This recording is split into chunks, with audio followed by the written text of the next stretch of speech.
Au nom du chef de l'État, le vice-président Tiemoko Meïlie Kone se joint aux musulmans de la grande mosquée de la Riviera Golf en quête de la nuit du destin. Le défi pour chaque croyant à la veille de ce 27e jour du Ramadan est d'obtenir cette seule nuit, laquelle est meilleure à 1000 mois d'adoration cumulés en termes de mérite et de grâce divine.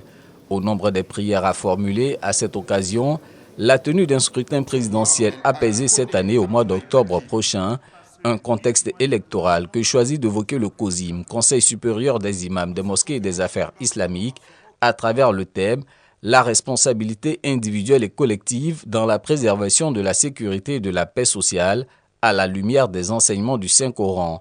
En développant ce thème, Imam Vamara Soro de la grande mosquée de la Riviera 3 indique aux musulmans et aux non-musulmans la ligne de conduite à suivre. Les enseignements du noble Coran appellent à la nécessité de promouvoir et de préserver la sécurité et la paix et de s'investir corps et âme dans ce combat. D'abord, quels sont les éléments de la responsabilité individuelle? Faire preuve de retenue, de maîtrise de soi dans ses faits et gestes, tout comme dans ses propos écrits et au cours des débats, conférences, prêches ou même les causeries sur les réseaux sociaux.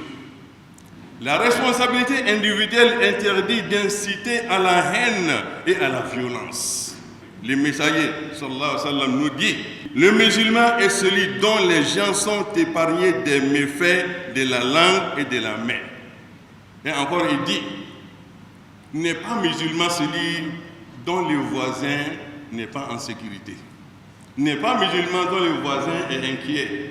Dans le même temps, le président du COSIM en appelle à la responsabilité de tous. Chers concitoyens, chers compatriotes, préservons la paix, car elle est le socle de tout développement.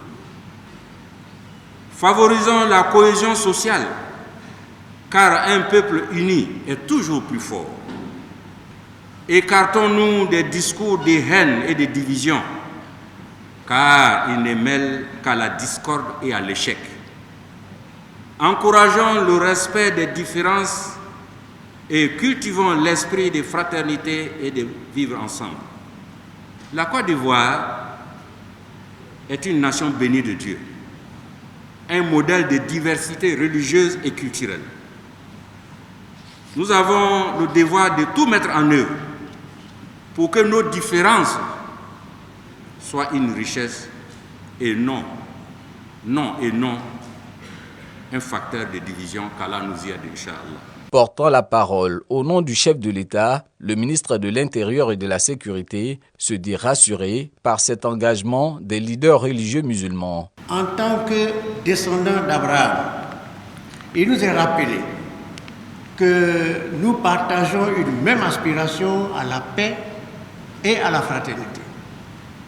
Aussi, son Excellence, Monsieur le Président de la République, voudrait-il se réjouir de la grande intelligence dont ont toujours fait montre nos guides religieux, en s'engageant sans réserve aucune dans un fructueux et fécond dialogue interreligieux qui, au dire de tous, est l'un des piliers du respect mutuel et du climat de tolérance, du climat de paix et de solidarité en Côte d'Ivoire. Aussi appelée nuit du décret, ce moment est considéré comme la meilleure nuit de l'année du calendrier lunaire musulman. L'observer avec foi et en toute dévotion dans la pratique religieuse offre comme récompense aux croyants la garantie de voir ses péchés pardonnés. L'industrialisation de la filière banane-plantain est un enjeu clé pour l'agroalimentaire en Côte d'Ivoire. En prélude au colloque international des sciences et technologies des aliments, une cérémonie de lancement a permis de présenter les défis du secteur. La banane-plantain est la troisième spéculation en termes de volume produite en Côte d'Ivoire après l'igname, le manioc. C'est une culture pluviale, saisonnière, qui accompagne le développement des cultures d'exportation. La demande actuelle, elle est autour de un peu plus de 2 millions de tonnes.